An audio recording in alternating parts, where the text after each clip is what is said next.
Welcome to the Legacy Leaders Podcast. Are you doing the best for your client to help them create their legacy? Are you creating a plan that goes far beyond finances to help people ensure that it becomes the driving force behind all decisions? On this podcast, hosts Katie Beth Hand and Stan Miller will help you with growing your practice and your clients' peace of mind. Together, they bring the best and brightest minds to share with you how to help your clients develop their best legacy. And now, here are your hosts, Katie Beth and Stan. This is Michael Clannon with Legacy Leaders Podcast. Welcome to this episode. I am joined with Gordon Fischer from Gordon Fischer Law Firm in Cedar Rapids, Iowa. Welcome, Gordon. How are you today? Michael, I am terrific. I am so grateful for you having me on. I'm delighted, very excited to talk with you. So good day and thank you. Yes. Well, we're just across the town from each other. So not very far. Very close. We could have easily done this in person. We're doing well, it. I know. Over Zoom, but someday we will get together, Gordon. Sometime. Absolutely. Someday. Okay. Someday soon. So, Gordon, why don't you just kind of start off with talking to our listeners about you and your practice? Yeah, Michael. Well, I have a one pony law firm, just me. As you mentioned, it's rather unimaginatively named Gordon Fischer Law Firm. The mission of my law firm is to promote charitable giving in Iowa, promote and maximize charitable giving in Iowa, meaning that I work with nonprofits in a variety of ways, helping them with their legal problems. And then I also do estate planning, since that is a major way that folks can give charitably. Is through their estate plan. So that's my practice in a nutshell. I've been doing it for about 10 years. Okay. Previous to that, I was with a large firm in Des Moines, large, absolutely wonderful firm. It was a tough decision to leave, but ultimately wanted to strike out and work with nonprofits and those that fund them. Great. Now, looking at your bio, you have 5 core services that you offered. I know you just mentioned a couple of those. Estate planning, which is anything from simple wills to complex trusts. Okay. Correct. Yes, absolutely right. Everything from simple wills to complex trusts. So I will work with really any sort of economic class group or all sorts of different families or single people. I don't really have, maybe I should have, but I don't really have a target audience. Right. I'm just trying to help folks with their legacy, as you said. Well, we know there's a lot of people that have not done this planning, as you will probably know. A lot of clients come to you with none of this planning done. So, yeah, there's been a lot of surveys, Michael, and unfortunately, they're a little bit all over the place, as surveys can be. But sadly, only about 50% of folks have even a basic will. And that's a little scary in that 100% of us are mortal, at least as far as we know. And not having an estate plan in place can really be a disaster for the family and friends that are left behind. Right. Can range from a major headache to an absolute complete disaster that blows the family up. And it's actually pretty simple to do. So, it's one of those things everybody needs to think about and needs to consider. And there are a lot of, Michael, as you know, there are a lot of wonderful attorneys in Iowa that do this work and nationwide. So folks should really consider, if they haven't done an estate plan, they really need to consider doing one. Also, if they've done an estate plan, but it's now outdated or outmoded, you did it when the kids were little, but now they're all adults and all across the country. Well, it's time to kind of re-up your estate plan. Yeah, I found that, a lot of people will have one and it's kind of like a one and done, right? And like you said, things change, kids get older. And I know you kind of mentioned this, but what kind of misconceptions do you come across? Why people, part of it is knowing a good resource, right? But what are some misconceptions or reasons why people don't take this seriously? So people, a few things. I actually have run a couple surveys, very unscientific surveys through my social media. I'm on Facebook, Twitter, LinkedIn, Instagram.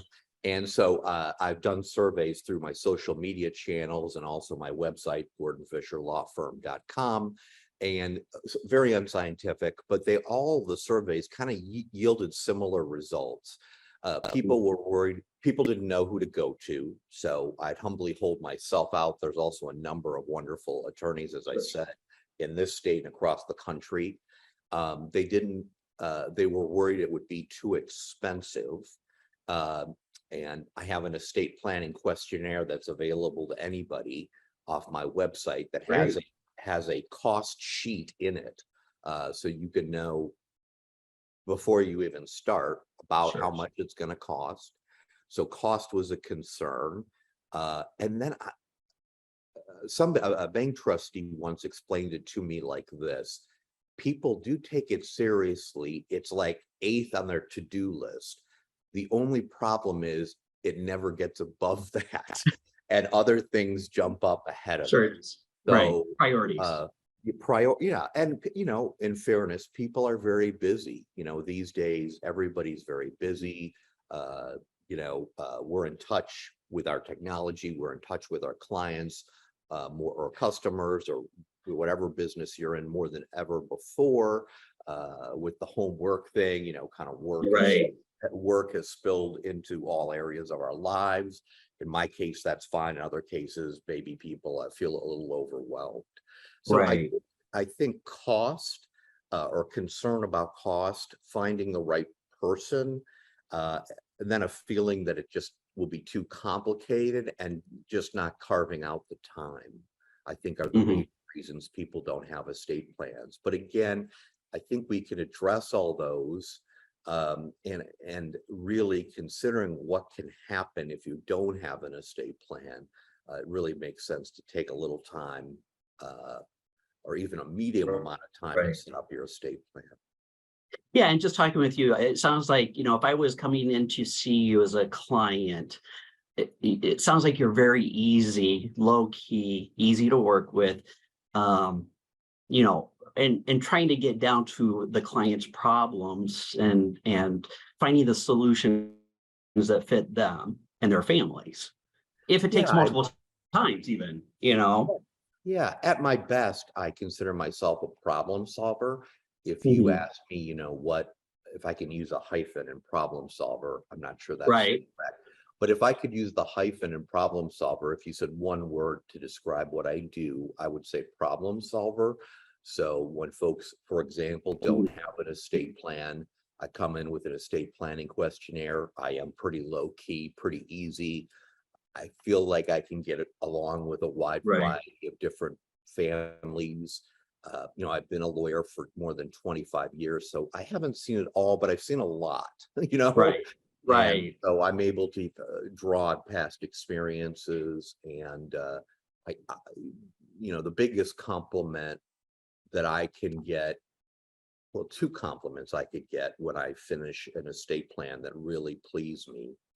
One is, wow, it was so much easier than I thought, which is great. And 2, I'm so relieved. I don't know why I didn't do this, a lot earlier. So peace of mind. And I feel. And there's a third compliment that, a third compliment is, hey, I have a friend, I have a family member that needs to talk to you.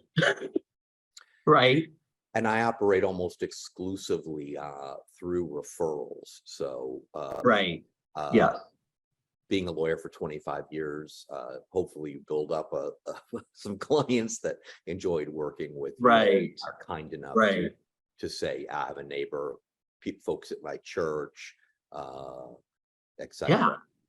So tell me, so the other core services, a lot of them deal with your nonprofit, or not working with nonprofits. So you train nonprofit boards and staff on crucial topics, employment law guidelines for nonprofits, handling nonprofit compliance issues, and working with nonprofits and donors on complex gifts. So can we go into more on the the nonprofits, because that is kind of a niche market.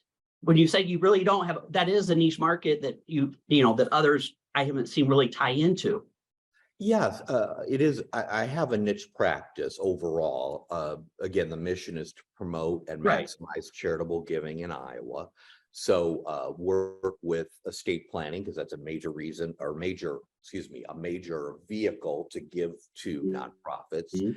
And then, several, as you just mentioned, several services, legal services that I offer nonprofits quite regularly.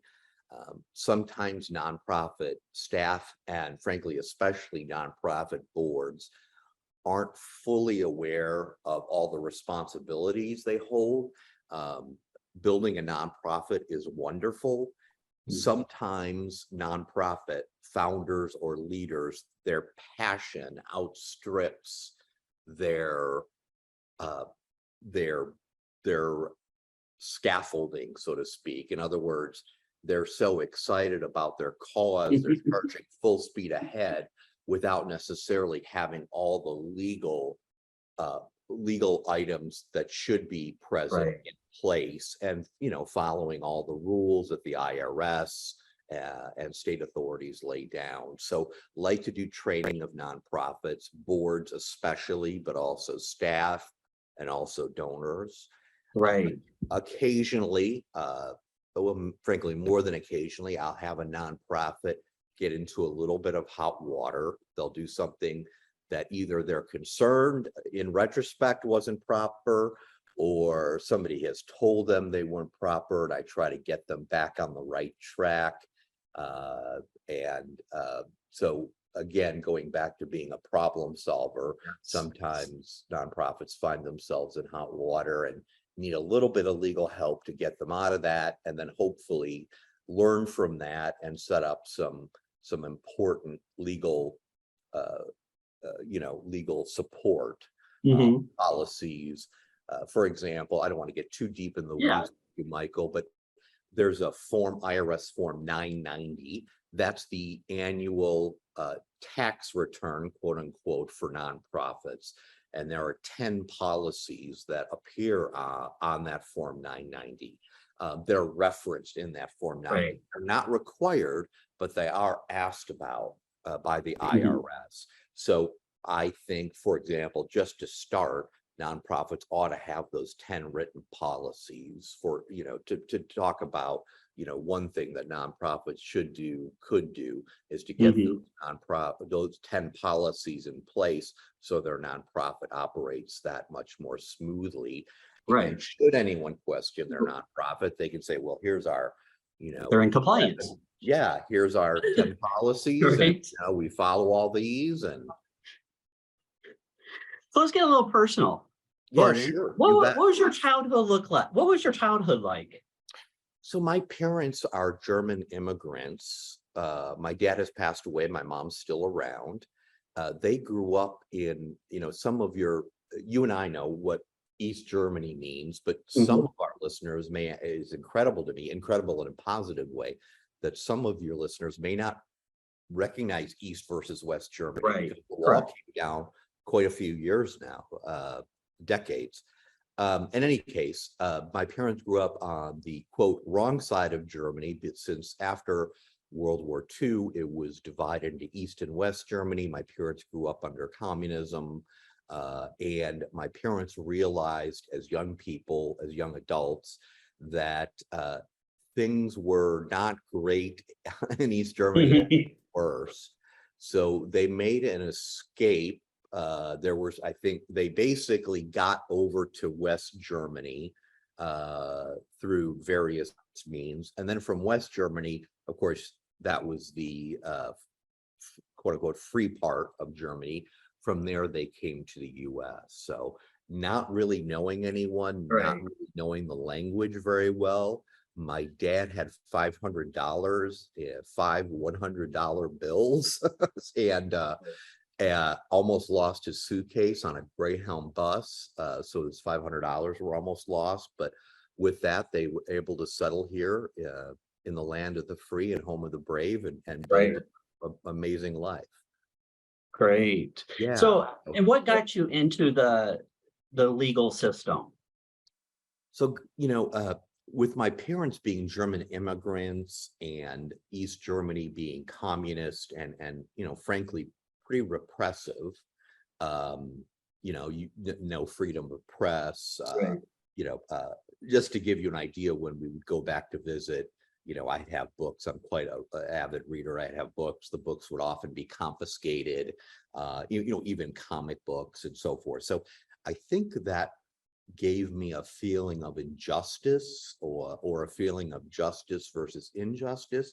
Mhm. And I also think maybe just a little more than folks that aren't the son of immigrants, I felt like uh, we shouldn't take our freedoms here in the United States, for all our problems and warts, Yes. and they're there, right? Yeah. But for all our problems and warts, we have generally we have a great amount of freedom, to read, Mhm. to worship, to freedom of the press and so forth. So I always felt like lawyers were maybe on the front line.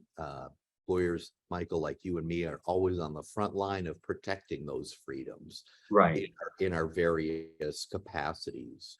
So I think that was really the start of me being a lawyer. And Michael, then the other thing, the admission, the big admission that I'm going to make in this interview is probably I'm not very good at anything else. So I'm a good writer. I'm a good listener.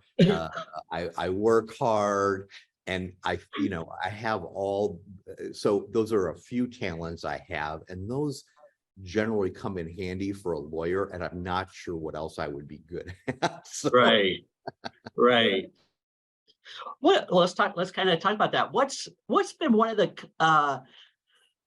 um complex, or I mean, you can look at this either way, a complex situation or one of the lowest moments in your career that you've came across, I guess, or have experienced? So one of the things that has happened from time to time is nonprofits come to me and they are in hot water with an legal authority like the IRS. Right. Sometimes even their non-exempt status, their status as a nonprofit has been revoked, and they're basically back at square one. So it's a low point in that a couple things. One is, we got to start the process all over, which can be time consuming and a little bit expensive. The second thing is that I think it's, something is wrong. Something, obviously, if you're in hot water, I guess it could just be bad luck, but generally something is kind of broken at the heart of that nonprofit. And so going in there, rolling up your sleeves, opening the hood, and really getting in there into the guts of the matter and seeing kind of what went wrong and how we can prevent it from happening again. That's always a little intimidating, Right. even for me that's dealt with nonprofits for more than 25 years, because you're talking about almost bringing a nonprofit back from the dead, resuscitating a nonprofit. So that's Right. always a bit intimidating. But it also, on the flip side of that, gives me a really good feeling when I'm successful. And I think I've almost always been successful in resuscitating nonprofits. But that is Right. a very intense challenge for someone like Sure. you, loves nonprofits, loves the work they do, when they go astray, or maybe even more than go astray, drive straight into a ditch or something. Pulling them out of that ditch can be a little bit of a challenge. Sure. And it's a good feeling though once we're back on the road. So would you say, like this situation where, hot water, would this be the same type of story that would be the one that was your highest point of your professional career? Or do you have another example where you've been successful? Yeah, I mean, I think getting nonprofits out of the ditch that they've gotten themselves into and back onto the road is a very high point. Another thing I really enjoy is forming nonprofits or merging nonprofits. So in other words, a person or hopefully a group of people come to me, they have a great idea of how they can serve their community or even their state, and they want to start up this nonprofit to help people. And I can show them the way how to properly set up a nonprofit, how to do it the best way, how to get it started off right, continue it right, put it on a good path. That's a really good feeling. And then, getting the official recognition from both the state of Iowa and the IRS that, it's a go, you've got a nonprofit. Right. That's a really good feeling too. Sometimes too, Michael, will run across nonprofits that have similar purposes or similar missions, and they realize they can combine for greater impact, and merging nonprofits can be really fun too. We have two nonprofits that have made the choice to work together for greater efficacy. And that's really fun as well, because I know that they're going to continue to help people, but in an exponentially more effective way. Right. Better together than alone. Better together, absolutely. Better together. Than alone. What's the best advice you've ever received? I feel like the best advice I've ever received is keep it simple. So while estate planning or nonprofit formation or policies and procedures for nonprofits can be complex, particularly as viewed by a non-lawyer, what you need to do is kind of break it down to component parts, right? So if you look at all the 10 policies that every nonprofit should have, you would almost, you might just pass out or give up, right? But if you look at each policy individually and sort of the reasons behind each policy, why a nonprofit would need each policy, it makes a lot of sense. And you take them individually, you can explain it to the client can handle it, and you can work on it together. Right. So yes. Another thing I do for nonprofits is employment law, employee handbooks. And again, if you think about an employee handbook, it's somewhat complex, right? There are lots of different things you could have in an employee handbook, but if you start out with 4 or 5 things, major things that you want to cut across and then kind of build from there. So keep it simple for yourself, keep it simple for your client, and just continue to make progress. Right. That's good advice there. So, what drives you crazy about your business? So sometimes nonprofits level up. In other words, there's different levels in the cycle of a nonprofit. And sometimes nonprofits level up, but they don't level up their legal infrastructure or their legal policies and procedures, their handbook, their board training, their board knowledge. And some now policies are very clearly see the need to do that. Other nonprofits sometimes don't for a long time, maybe until there's a problem. And that's a little challenging because, again, sometimes nonprofits' passions outstrip their ability to work effectively and legally. So you gotta, nonprofits have to recognize that. And sometimes I feel like I could be better at communicating the need for more legal, more legal problem solving that nonprofits could use. Right.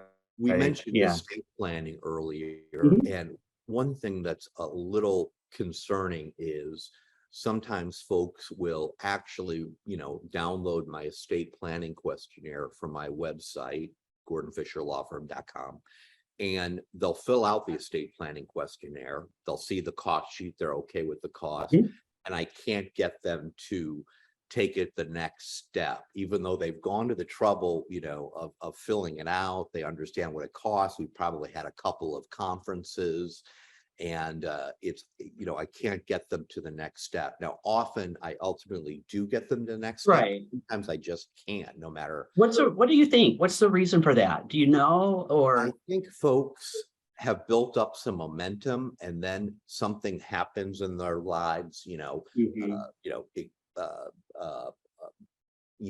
a kid thing, something to do with their kids, or maybe a promotion at work, or changes at their workplace, or new Yeah. challenges, some sort of new challenge that throws them off the track, and they find it hard to get going again. Mhm. But I'm really here to help them, to help put folks through the few stages you have to do Right. a estate plan. And I sometimes feel like I could be better at communicating that. Like, I'm here to help. Tell me what Yeah. your issue Yeah. is, and let's work on it. So, Right. yeah, And like you said, people, we can't want it better than them. As we can't want it more than them. exactly. Right. Exactly. And sometimes it is a time, like you said, things come up, family things, holidays, there's always excuses, right? Right. But they just have to put it back as one of the top priorities. Because as you well know, once it's done, it's good for several years until they need to review it again. Yeah. Well, the hard work, once it's done, the really Right. hard work is done. Yes, it may well have to be redone at some point, Right. depending on life circumstances. But once, I compare it to a car, maybe. It might be too simple. It's got to get a tune-up. You Sure. want to put gas in it. A gasket might blow, and you got to bring it in for repairs. But once you've got the car, you've done the hard work, so you're well on your way. Right. I have one more question for Okay. you. All right. What do you wish you knew now 25 years ago? Oh my gosh, there is so much. There is so much. I mean, I think part of the value that I have as someone who's done this for more than 25 years is I've not seen everything, but I've seen a lot of things, and similar problems or similar issues come up. And of course, the more you see those problems or challenges or issues, the better you are at solving them, because you've seen them before, what works, what may not work as well. And so, I would just say my overall experience has simply made me a better attorney, because I'm able to issue, spot, troubleshoot, things, maybe even early in the process, with hopefully a minimum of hassle for the client.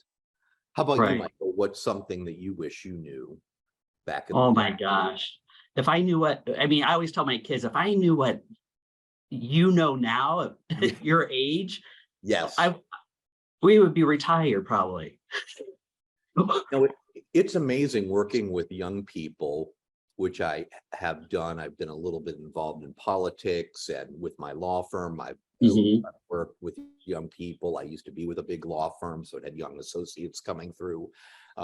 It's really incredible what young people know and how advanced they are, especially technologically, but also just generally. I think in life, I think there's a lot of hope for this next couple of generations. Right. I just want to touch base on the estate planning, because that's primarily the focus. But what are some issues that people don't have the proper estate planning in place? If folks don't have the proper estate planning in place, we're all mortal. I mean, that's a hard truth, but It it's is. Some and people have to be reminded that. yeah, well, nobody likes to think of that, particularly, but it's a fact. And then when we move on from this plane of existence, we really, our friends and family without an estate plan are left without a clue of exactly what you want. Now, of course, as you know, the state of Iowa, if you're an Iowan, or whatever state you live in, the state government will provide you essentially with an estate plan, but it's a very kind of rote, very simple estate plan with no flexibility whatsoever. Right. For example, Not very attractive. it's not There's a very default. attractive. There's a default for There's a unplanned default. estate plan. Yeah, And again, it's your friends and family. In fact, as the closer you are to these friends or to these family members, possibly the bigger headaches they have or the bigger hurt that they have. And unfortunately, I've sat with friends and family when they've lost a loved one without any sort of estate plan. And they're sort of like, what do we do now? Everything from, funeral services to what to do with their assets, what charities did they support, tragically, what to do, where should minor children, who should raise minor children left behind. I mean, there could be some real heartache and heartbreak if somebody doesn't have an estate plan.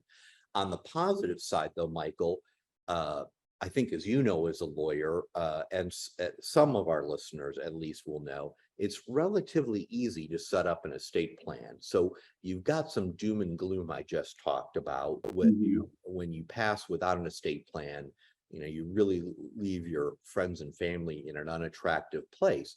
However, the good news is that setting up a good estate plan is pretty easy.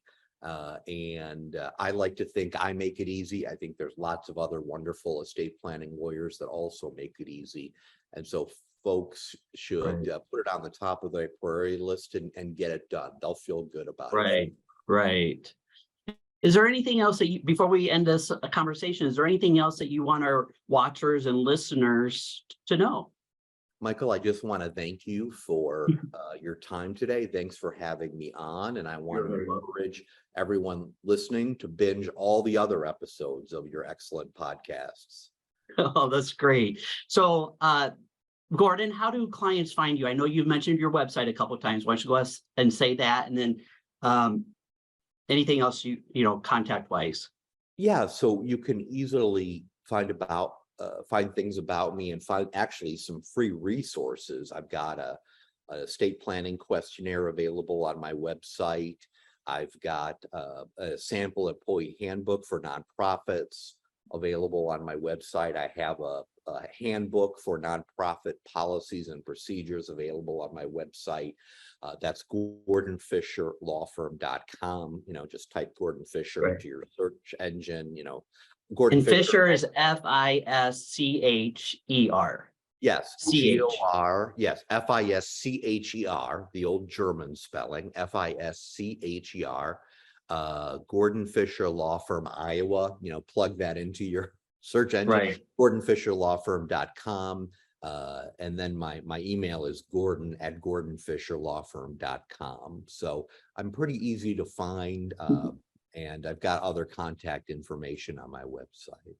Well, Gordon, thank you for joining us for this episode of Legacy Leaders Podcast.